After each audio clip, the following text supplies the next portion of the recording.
بسم اللہ الرحمن الرحیم۔ باب الوضوء مما غیرت النار۔ یہ لفظ وضو اس سے پہلے بھی کئی بار آ چکا ہے، پڑھ چکے ہیں آپ۔ یہ کبھی واو کے فتحے کے ساتھ استعمال ہوتا ہے اور کبھی واو کے ضمے کے ساتھ استعمال ہوتا ہے۔ جب یہ واو کے فتحے کے ساتھ پڑھا یا بولا جاتا ہے تو اس سے مراد کیا لیتے ہیں؟ وہ پانی جس سے طہارت حاصل کی جاتی ہے۔ الوضو یعنی واو پر زبر کے ساتھ، فتحے کے ساتھ، تو اس کا معنی کیا ہوتا ہے؟ وہ پانی جس سے طہارت حاصل کی جاتی ہے۔ اور کبھی کبھی واو پر فتحہ ہوتا ہے اور اس سے مراد لیتے ہیں بعض اعضاء کا دھلنا۔ جیسے آپ نے اسی کتاب میں پڑھا ہوگا باب الوضوء فی الاستنجاء، ایک بار پڑھا نا پہلے، تو وہاں وضو ہے تو وضو سے مراد وہاں پانی نہیں ہے بلکہ خاص عضو کو دھلنا مراد ہے، سمجھ رہے نا؟ تو گویا واو پر فتحہ ہوگا تو دو معنی ہو گیا اس کا، ایک تو مطلقاً وہ پانی جس سے طہارت حاصل کی جاتی ہے، اور کبھی کبھی وضو بولتے ہیں بعض اعضاء کے دھلنے کو، ٹھیک ہے؟ ہاتھ دھل لیا اگر، یہ بھی وضو ہے واو کے زبر کے ساتھ، کلی کر لیا صرف، یہ بھی وضو ہے واو کے زبر کے ساتھ، کسی نے خالی چہرہ دھل لیا یہ بھی وضو ہے، یہ واو کے زبر کے ساتھ، سمجھ میں آ رہی نا؟ اور واو کے ضمے کے ساتھ وضو، واو پر پیش، اس کا معنی کیا ہوتا ہے؟ یعنی وضو کرنے کا جو عمل ہے، یعنی مخصوص اعضاء کے دھونے کا جو فعل ہے، سمجھ رہے ہیں نا؟ مثلا آپ اپنا چہرہ دھوتے ہیں، دونوں ہاتھ دھوتے ہیں، سر کا مسح کرتے ہیں، پاؤں دھوتے ہیں، تو یہ جو چار اعضاء کو آپ نے دھلا اور مسح کیا، اس عمل کا نام کیا ہے؟ وضو، واو پر پیش کے ساتھ، ٹھیک ہے؟ تو یہاں اب بتائیے کیا پڑھا جائے گا؟ باب الوضو پڑھیں گے یا باب الوضو، یعنی واو پر زبر پڑھیں گے یا واو پر پیش؟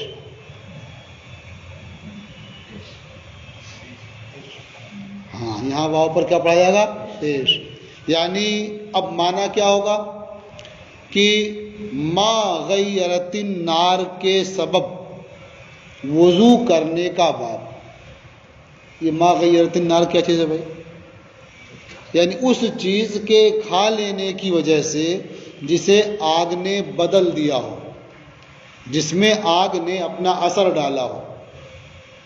مثلا پکا ہوا کھانا ہے، کوئی تلی بھنی چیز ہے، آپ نے اسے کھا لیا، تو اب کھانے کی وجہ سے آپ کو پھر وضو کرنا پڑے گا یا جو وضو پہلے تھا آپ کا وہ کام کرے گا؟ بات سمجھ آ رہی نا؟ تو یہ باب کس چیز کا؟ باب الوضوء مما غیرت النار، اس چیز کے کھا لینے کے سبب وضو کا باب جسے آگ نے تبدیل کر دیا ہو، بدل دیا ہو۔ اسی کو اختصار سے یہ بھی کہہ سکتے ہیں کہ پکی ہوئی چیز کھا لینے کے سبب سے وضو کا باب۔ لیکن یہ جب کہیں گے پکی ہوئی چیز کھا لینے کے سبب، یہ اس کا ترجمہ نہیں ہوگا، یہ صرف مطلب ہوگا اس کا، سمجھے نا؟ تو امتحان میں کبھی ایسا ہوتا ہے کہ آدمی مطلب پوچھتا ہے نا، اور کبھی ہوتا ترجمہ پوچھتا ہے، تو اب ترجمے کی جگہ آپ مطلب بتائیں گے تو ممتحن نہیں مانے گا، سمجھے نا؟ تو معنی کیا ہوا؟ اس چیز کے کھا لینے کے سبب جسے آگ نے بدل دیا ہو، یہ ترجمہ ہوا۔ جب آگ بدلے گی اسے تو کیا ہوگا؟ وہ چیز پک جائے گی، اب چاہے زیادہ پکے یا کم ہی پکے، اثر تو اس کا جائے گا نا۔ تب جس میں آگ نے اپنا اثر ڈال دیا، پکا دیا اسے، اب اس کے کھانے کے سبب سے وضو کرنا ہے یا نہیں کرنا ہے، اسی کا بات۔ اس سلسلے میں فقہا کے دو اقوال ہیں۔ ایک قول یہ ہے کہ پکی ہوئی چیز کھا لینے کی وجہ سے وضو کرنا پڑے گا، یعنی جو پہلے وضو تھا وہ ختم ہو گیا۔ تو یہ بھی کہہ سکتے ہیں کہ پکی ہوئی چیز کھانے سے وضو ٹوٹ جاتا ہے، یہ ایک قول ہوا۔ اور دوسرا قول کیا ہے کہ پکی ہوئی چیز کھا لینے کی وجہ سے وضو نہیں کرنا پڑے گا، یعنی جو پہلے کا وضو تھا وہ باقی ہے، وہ ٹوٹا نہیں ہے۔ دو قول ہو گیا یہ۔ آپ اس حاشیے میں دیکھیں گے تو بہت سے نام شمار کرا دیے گئے ہیں جن کا یہ مذہب ہے۔ مثلا حضرت ابن عمر، حضرت ابو طلحہ، حضرت انس، حضرت ابو موسیٰ، ام المومنین حضرت عائشہ، اور اس طرح کے اور اصحاب کا نام ہے، آپ دیکھ لیں گے۔ ان حضرات کا موقف کیا ہے کہ پکی ہوئی چیز کھا لینے کی وجہ سے وضو کرنا پڑے گا، یعنی پہلے والا وضو ٹوٹ جائے گا۔ ایک قول ہو گیا یہ۔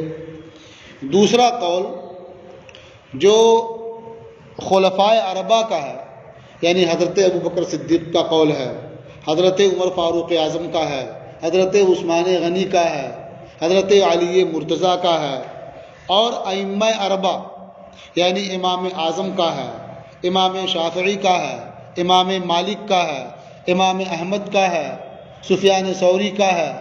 تو وہ کیا ہے کہ پکی ہوئی چیز کھا لینے سے وضو نہیں ٹوٹتا ہے، دوبارہ وضو نہیں کرنا پڑے گا۔ سمجھ میں آ گئی بات؟ اب یہ حدیث پڑھیے اور دیکھیے۔ اخبرنا مالک، ہمیں خبر دی امام مالک نے، حدثنا وہب بن کیسان، ہم سے حدیث بیان کی وہب ابن کیسان نے، قال، انہوں نے فرمایا، سمعت جابر بن عبداللہ، میں نے جابر ابن عبداللہ کو فرماتے ہوئے سنا۔ کیا فرما رہے تھے وہ؟ رأیت ابا بکر صدیق، کہ میں نے حضرت ابو بکر صدیق کو دیکھا، اکلا لحمن، انہوں نے پکا ہوا گوشت کھایا۔ یہاں مطلقاً لحمن دیا ہے، مراد کچا گوشت نہیں ہے بلکہ پکا ہوا گوشت، کیونکہ عادتاً کچا گوشت کھایا نہیں جاتا ہے۔ تو اکلا لحمن کا مطلب کیا ہوا؟ پکا ہوا گوشت کھایا، بھنا ہوا گوشت کھایا، یہ دونوں ہو سکتا ہے۔ ثم صلی ولم یتوضا، پھر انہوں نے نماز ادا فرمائی اور وضو نہیں کیا۔ تو اس سے سمجھ میں آتا ہے کہ اگر پکی ہوئی چیز کھا لینے سے وضو ٹوٹ جاتا تو وہ بغیر نیا وضو کیے نماز نہیں پڑھتے، لیکن ان کا وضو نہ کرنا اور ویسے ہی نماز پڑھ لینا اس بات کی دلیل ہے کہ پکی چیز کھا لینے سے وضو نہیں ٹوٹتا۔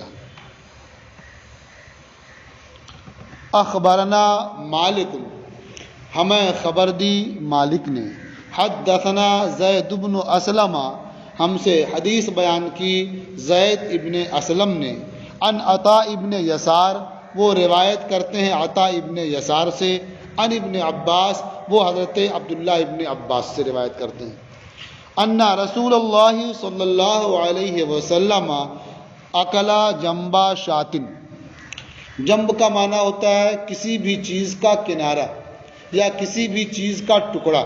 تو یہاں شات مضاف الیہ موجود ہے تو معنی کیا ہوگا؟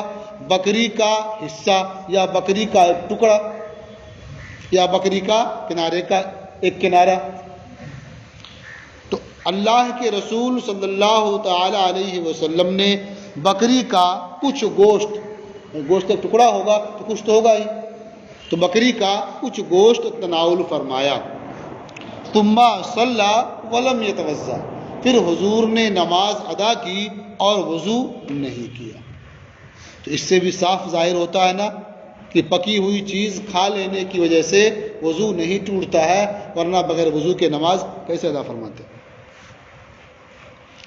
اخبرنا مالک اخبرنا محمد بن المنکدر، ہمیں خبر دی مالک نے، ہمیں خبر دی محمد ابن منکدر نے، ان محمد ابن ابراہیم التیمی، وہ محمد ابن ابراہیم تیمی سے روایت کرتے ہیں، ان ربیعہ، وہ ربیعہ سے روایت کرتے ہیں، ان عبداللہ، وہ حضرت عبداللہ سے روایت کرتے ہیں، انہو تعشى مع عمر بن الخطاب، کہ انہوں نے یعنی حضرت عبداللہ نے حضرت عمر ابن خطاب کے ساتھ شام کا کھانا کھایا۔ تعشیٰ کا مطلب شام کا کھانا کھایا، تو شام کا کھانا کھایا۔ ثم صلی ولم یتوضا، پھر حضرت عمر نے نماز ادا کی اور وضو نہیں کیا۔ تو اس سے سمجھ میں آتا ہے کہ حضرت عمر کا بھی موقف یہی ہے کہ پکی چیز کھانے سے وضو نہیں ٹوٹا۔ اخبرنا مالک اخبرنی زمرۃ بن سعید المازنی، ہمیں خبر دی امام مالک نے، ہمیں خبر دی زمرہ ابن سعید مازنی نے، عن ابان ابن عثمان، وہ روایت کرتے ہیں ابان ابن عثمان سے، ان عثمان ابن عفان اکلا لحمن و خبزہ، کہ عثمان ابن عفان نے گوشت اور روٹی کھائی، گوشت کھایا اور روٹی کھائی۔ فتمزمز وغسل یدیہ، تو انہوں نے کلی کی، کھا لیا تو کلی کی اور اپنے دونوں ہاتھ دھوئے، ثم مسحہما بوجہہ، پھر دونوں ہاتھ اپنے چہرے پر پھیر لیا، ثم صلی ولم یتوضا، پھر انہوں نے نماز ادا کی اور وضو نہیں کیا۔ تو اس سے معلوم ہوتا ہے کہ جو تیسرے خلیفہ ہیں حضرت عثمان غنی رضی اللہ تعالی عنہ، ان کا بھی ماننا یہی ہے کہ پکی چیز کھا لینے سے وضو نہیں ٹوٹتا۔ ہاں، ان کا یہ عمل یعنی کلی کرنا، ہاتھ دھونا، چہرے پر ہاتھ پھیر لینا، اس بات کو بتاتا ہے کہ یہ کر لینا بہتر ہے، مستحب ہے۔ ظاہر ہے جب آدمی روٹی بوٹی کھائے گا تو ہاتھ میں کچھ لگے گا نا، یہاں صاف ہے نا، اکلا لحم و خبزہ، یہ روٹی بوٹی کھائی، دونوں گوشت کھایا اور روٹی۔ تو جب روٹی اور بوٹی کھائیں گے تو ہاتھ میں کچھ تو لگے گا ہی، تو اب ہاتھ دھل لیں گے تو ہاتھ صاف ہو جائے گا نا، چاٹ لیں گے تب بھی صاف ہو جائے گا، لیکن وہ بات تو نہیں پیدا ہوگی جو دھلنے سے ہوتی ہے۔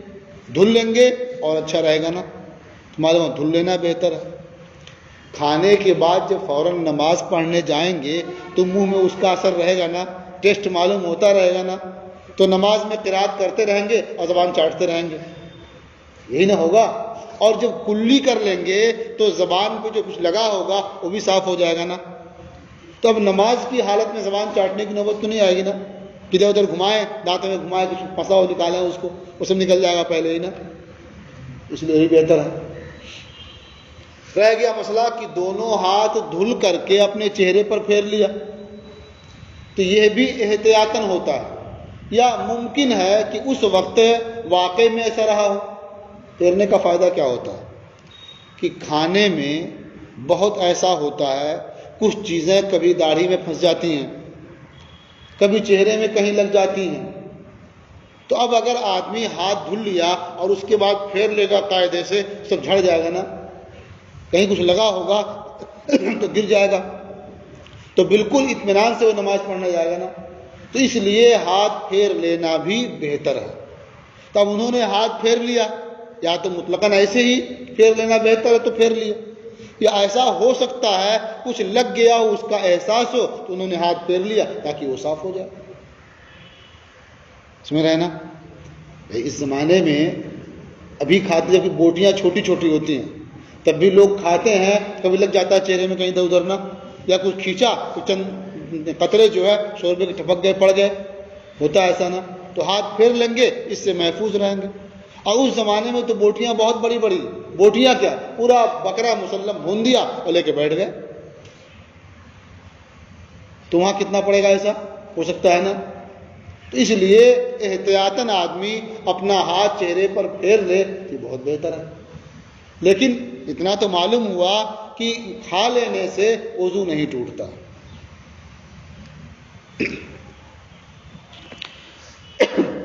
اخبرنا مالک اخبرنا یحییٰ بن سعید، ہمیں خبر دی امام مالک نے، وہ کہتے ہیں ہمیں خبر دی یحییٰ ابن سعید نے، قال سألت عبد اللہ ابن عامر ابن ربیعہ، انہوں نے فرمایا کہ میں نے عبداللہ ابن عامر ابن ربیعہ عدوی سے پوچھا. کس کے بارے میں پوچھا؟ عن الرجل یتوضأ ثم یصیب الطعام قد مسته النار، اس مرد کے بارے میں پوچھا جو وضو کرتا ہے پھر کھانا کھا لیتا ہے، ایسا کھانا جسے آگ نے چھو دیا ہو. تو آگ کا چھونا کیا ہے؟ یعنی جس پر آگ نے اپنا اثر ڈالا ہو، اسے پکا دیا ہو. ورنہ آگ تو چھونے آئے گی نہیں ایسے نا، بلکہ صحیح پوچھیں تو آگ کسے چھوئے گی؟ جو بھنیں گے، جو سیخ کباب جسے بناتے ہیں نا آگ پر رکھتے ہیں، تو اس طرح جب بھنیں گے تبھی آگ چھوئے گی. اور پتیلی میں پکا لیں گے تو آگ تو پتیلی کو چھوئے گی نا. تو مطلب کیا چھو لینے کا؟ اس کا اثر پہنچ گیا اس میں، بدل دیا ہو اسے. تو اس لحاظ اس زمانے کے لحاظ سے تو بہت اچھا ہے. جیسے اس زمانے میں بھی کباب بھون لیتے ہیں ایسے ہی، یا بچے پرندے کا شکار کرنے گئے، ایک دو پرندے مل گئے، ویسے کون پکائے، چلو ویسے بھون لیا، یہ بھی کر لیتے ہیں. یا گیارہویں شریف کا موقع آتا ہے، مرغ وغیرہ ذبح کرتے ہیں، پنکھ نکال کر کے بھونتے ہیں اس کو پہلے آگ پر، پھر کاٹتے ہیں، تو وہاں بھوننا ہو سکتا ہے. ورنہ عام حالات میں کہاں یہ موقع آتا ہے، سن رہے ہیں نا. تو مسته النار کا وہ حقیقی معنی بھی ہو سکتا ہے، اور یہ بھی کہ آگ نے اس پر اپنا اثر ڈال دیا ہو. اس مرد کے بارے میں مسئلہ پوچھا جو مرد وضو کرتا ہے پھر اسے کھانا ملتا ہے. کیسا کھانا؟ قد مسته النار، جسے آگ نے چھو لیا ہو یا جس پر آگ نے اپنا اثر ڈال دیا ہو. ایتوضأ منہ، ایسا کھانا ملے گا اور کھا لے گا تو کیا وہ اس کے سبب سے وضو کرے گا؟ قال، انہوں نے فرمایا قد رأیت ابی یفعل ذلک ثم لا یتوضأ، انہوں نے فرمایا کہ میں نے اپنے والد کو دیکھا کہ وہ ایسا کرتے ہیں پھر وضو نہیں کرتے ہیں. یعنی اس طرح سے بھنا ہوا پکا ہوا گوشت کھا لیتے ہیں اور اس کے بعد وہ وضو نہیں کرتے ہیں اور نماز پڑھ لیتے ہیں. تو اس سے معلوم ہوا کہ پکی ہوئی چیز کھانے سے وضو نہیں ٹوٹتا ہے. اخبرنا مالک اخبرنا یحییٰ بن سعید عن بشیر بن یسار مولا بنی حارثہ، ہمیں خبر دی امام مالک نے، ہمیں خبر دی یحییٰ ابن سعید نے، وہ روایت کرتے ہیں بشیر ابن یسار سے جو بنو حارثہ کے آزاد کردہ غلام ہیں. انا سوید ابن نعمان اخبرہ، کہ سوید ابن نعمان نے انہیں بتایا، انہ خرج مع رسول اللہ صلی اللہ علیہ وسلم، کہ وہ یعنی سوید ابن نعمان اللہ کے رسول صلی اللہ تعالی علیہ وسلم کے ساتھ باہر نکلے، گھر سے باہر گئے. آما خیبر، خیبر کے سال، یعنی جس سال غزوہ خیبر پیش آیا اور خیبر فتح کیا گیا اس سال وہ تشریف لے گئے ان کے ساتھ، حضور کے ساتھ باہر نکلے. حتی اذا کانوا بالصحبا، صحبا ایک جگہ کا نام، یہاں تک کہ جب یہ حضرات مقام صحبا میں تھے. صحبا ہے کہاں؟ کہتے ہیں وہی ادنا خیبر، اور یہ صحبا خیبر سے قریب تر ہے، یعنی بہت قریب ہے خیبر سے. صلی العصر، سب نے عصر کی نماز پڑھی. ثم دعا رسول اللہ صلی اللہ علیہ وسلم بالازواد، پھر اللہ کے رسول صلی اللہ علیہ وسلم نے توشے طلب فرمائے. ازواد یہ ذات کی جمع، ذات مانے توشہ، راستے میں کھانے پینے کے لیے آدمی جو سامان لے جاتا ہے اسے زاد کہتے ہیں، اسے توشہ کہتے ہیں، کہتے ہیں زاد سفر. تو توشے آپ نے منگوائے، یہ سب لوگ لا کے رکھیں یہاں، یہ سب مل کر کے کھائیں۔ فلم یوتا الا بالسویق، تو صرف ستو لایا گیا، یعنی اور گویا باقی کھانے پینے کے سامان ختم ہو چکے ہوں گے، ستو بچا رہا ہوگا، ستو لایا گیا۔ ستو کیسے بنتا ہے؟ کس چیز کا بنتا ہے؟ گیہوں کا، جو کا۔ کیسے بنتا ہے؟ بھون، اصل یہی بتانا تھا کہ بھون دیا جاتا ہے، یعنی اس پر آگ کا اثر ہو جاتا ہے، سمجھا نا؟ جیسے آٹا ہوتا ہے گیہوں کا تو اس پہ اثر نہیں ہوتا ہے، اسے پیس دیتے ہیں نا، لیکن ستو جو ہوتا ہے وہ بھون کر کے تیار کیا جاتا ہے، اب چاہے جو ہو یا گیہوں ہو یا دونوں ملا ہوا ہو یا بعض دوسری چیزیں بھی ملا دی گئی ہوں، سمجھا نا؟ اثر ہوتا ہے اس پر آگ کا۔ تو فرماتے ہیں فلم یوتا الا بالسویق، تو صرف ستو لایا گیا۔ فامرا بہ، تو حضور نے اس کے بارے میں حکم دے دیا۔ کیا حکم دیں گے؟ پانی ملاؤ اس میں اور گوندو اسے، کھانے کے لائق ہو جائے۔ ستو کا استعمال کئی طرح سے ہوتا ہے، ایک تو ذرا سا اسے آٹے کی طرح گوندھ لیتے ہیں کہ نکال کے آدمی کھائے، اور کبھی گلاس میں اس کو گھول دیتے ہیں شربت کی طرح سے تاکہ پی جائیں اسے۔ تو یہاں حکم دیا کہ جس طرح سے کھانا تھا اسے کیا ہے؟ تیار کیا جائے۔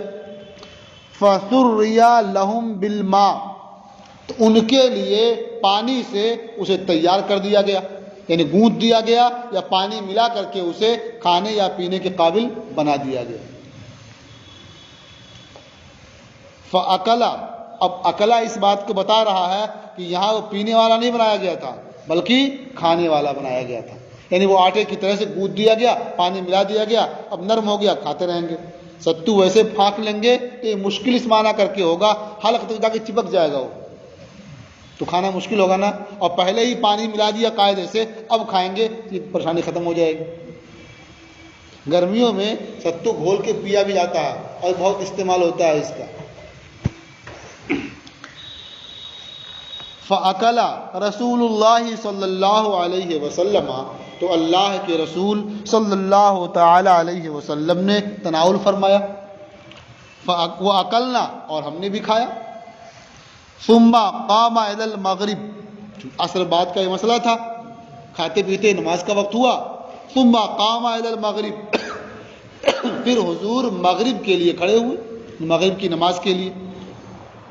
فَمَزْمَزَ، تو حضور نے کلی کی، وَمَزْمَزْنَا، اور ہم نے کلی کی۔ ثُمَّ صَلَّى وَلَمْ يَتَوَضَّأْ، پھر حضور نے نماز ادا فرمائی اور وضو نہیں کیا۔ تو اس سے بھی یہ بات سمجھ میں آئی نا کہ پکی ہوئی چیز کھا لینے سے یا ایسی چیز استعمال کرنے سے جس پر آگ کا اثر ہوا ہو وضو نہیں ٹوٹتا۔ قال محمد وبہذا ناخذ، امام محمد رحمۃ اللہ تعالی علیہ نے فرمایا اور اسی کو ہم اختیار کرتے ہیں، یعنی جو اس طرح کی احادیث ہیں، جو خبریں ہیں، ہم اسے اختیار کرتے ہیں، اسی کے مطابق عمل کرتے ہیں، اور یہ حکم دیتے ہیں کہ پکی ہوئی چیز کھانے سے وضو نہیں ٹوٹتا۔ لا بہذا ناخذ، اسی کو ہم اختیار کرتے ہیں۔ لا وضوء مما مستہ النار ولا مما دخل، یعنی اس چیز کے کھا لینے کی وجہ سے وضو نہیں ہے جسے آگ نے چھو لیا ہو، جس پر آگ نے اثر ڈال دیا ہو۔ ولا مما دخل، اور اس چیز کے سبب بھی وضو لازم نہیں ہوتا ہے جو اندر جائے، مما دخل، جو اندر جائے، اس سے وضو نہیں ٹوٹتا ہے۔ انما الوضوء مما خرج من الحدث، وضو اس سے ہوتا ہے جو حدث خارج ہو، باہر نکلے۔ فاما ما دخل من الطعام، رہا وہ کھانا جو اندر جائے اس میں سے جسے آگ نے چھو دیا ہو، جس پر آگ نے اثر ڈال دیا ہو، او لم تمسس ہو، یا آگ نے اسے نہ چھوا ہو، اثر نہ ڈالا ہو، فلا وضو فیہ، اس میں وضو نہیں ہے۔ یعنی پکی ہوئی چیز کھا لیں تب بھی وضو نہیں ہے، غیر پکی ہوئی چیز کھا لیں جب بھی وضو نہیں ہے۔ تو غیر پکی ہوئی چیز کیا کھائیں گے؟ کوئی پھل ہی کھا لیا، سمجھ رہے نا، یا کوئی کچا ہی گیہوں چبا گیا، کچھ لوگ چاول کھانے کے عادی ہوتے ہیں کچا ویسے وہی کھا گیا، تو اس سے وضو نہیں ہے۔ مطلب پکی ہوئی چیز کھائے یا غیر پکی ہوئی چیز کھائے، جو چیز جو کھانا اندر جائے گا اس سے وضو نہیں ہے۔ وہو قول ابی حنیفہ رحمہ اللہ، اور یہی قول امام اعظم ابو حنیفہ رحمۃ اللہ تعالی علیہ کا بھی ہے۔ اب آپ سوچتے ہوں گے کہ اس میں تو کوئی حدیث ایسی آئی ہی نہیں جس سے یہ معلوم ہو کہ پکی ہوئی چیز کھانے سے وضو ٹوٹ جاتا ہے، تو کیسے اتنے صحابہ کرام نے یہ قول کیا کہ پکی ہوئی چیز کھانے سے ٹوٹ جاتا ہے؟ کئی نام سن لیا آپ نے نا، تو کیسے انہوں نے یہ قول کیا؟ تو اس تعلق سے بھی آثار موجود ہیں۔ دیکھیے مختلف احادیث آپ کے اس حاشیے میں نقل کی گئی ہیں۔ آپ پوچھ رہے تھے نا کہ حاشیے پڑھنے کے لیے ہے، تو اس لیے اسی کا حوالہ دے کے بتا رہا ہوں تاکہ پڑھ کے اسی میں یاد کر لیں اس کو، کہ حاشیے میں اس طرح کی احادیث نقل کر دی گئی ہیں۔ مثلا آپ دیکھیے یہ کنارے لکھا ہوا ہے نا،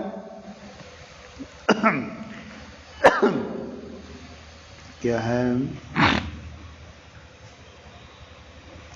قال رسول اللہ صلی اللہ علیہ وسلم من اکلا لحمن فلیتوضا، یہ کنارے نہیں، ہاں، کہ اللہ کے رسول صلی اللہ تعالی علیہ وسلم نے ارشاد فرمایا کہ جس نے گوشت کھایا تو اسے وضو کرنا چاہیے، فلیتوضا، تو چاہیے کہ وہ وضو کرے۔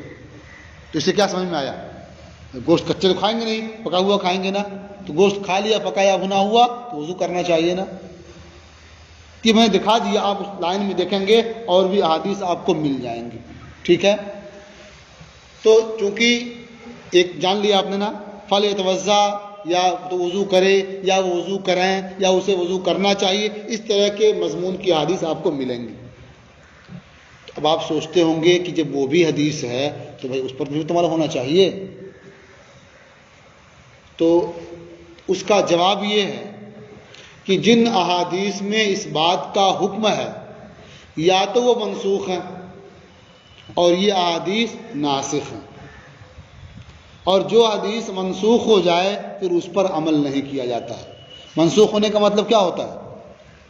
یعنی جو وہ حکم تھا اس حکم کی مدت پوری ہو گئی، اب دوسرا حکم آ گیا، اسے بدلا نہیں جاتا ہے، منسوخ میں بدلنا نہیں ہوتا ہے، بس جو حکم پہلے رہتا ہے اس کی مدت گویا بتا دی جاتی ہے کہ وہ حکم یہیں تک کے لیے تھا، اب اس کے بعد کے لیے یہ حکم ہے، سمجھ رہے ہیں نا؟ تو اس قسم کی احادیث منسوخ ہیں، اور جس میں کہا گیا کہ وضو نہیں کیا اور نماز پڑھ لی یہ ناسخ ہے، سمجھ رہے ہیں نا؟ اچھا، اور ایک دوسرا جواب یہ بھی ہے کہ جہاں بھی اس قسم کا کلمہ وارد فلیتوضا یا اس طرح کا کلمہ وارد ہے تو وہاں مراد کیا؟ وضو مراد نہیں ہے، وہاں مراد کیا؟ وضو، یعنی واو کے زبر والا، تو اس کا معنی کیا ہوگا کہ وضو کرے، یعنی بعض اعضاء کو دھو لے۔ وضو کا معنی بتایا تھا آپ لوگوں کو نا کہ بعض اعضاء کو دھلنا بھی یہ وضو کہلاتا ہے، واو کے زبر کے ساتھ۔ کہا تھا نا کہ ہاتھ دھل لیا خالی یہ بھی وضو ہے، کلی کر لیا یہ بھی وضو ہے، سمجھ گئے نا؟ تو جہاں جن احادیث میں یہ آیا ہے فلیتوضا، تو اس کا معنی کیا ہے کہ وہ وضو کرے، وضو ضمے والا نہیں، وضو زبر والا، وہ وضو کرے، تو اس میں کیا ہوگا؟ ہاتھ دھل لے، کلی کر لے، ہو گیا وضو، سمجھے نا؟ جیسے حضرت عثمان غنی نے کیا نا، ہاتھ دھلا، کلی کیا اور اپنے چہرے پہ ہاتھ پھیر لیا، اور آگے وضو نہیں کیا، وضو زبر والا کیا، وضو جو پیش والا ہے وہ نہیں کیا۔ یا ابھی آپ نے یہاں پڑھ لیا نا، ستو کھایا سب نے اور کلی کی اور نماز پڑھ لیا، تو کلی کی تو ہو گیا نا وضو، تب دونوں میں کوئی تعارض رہے گا؟ کوئی تعارض نہیں، دونوں پر عمل ہو جائے گا نا، یعنی وضو کر بھی لیا اور وضو نہیں بھی کیا، سمجھ گئے نا؟ یہ ہے آج کا آپ کا سبق، ٹھیک ہے؟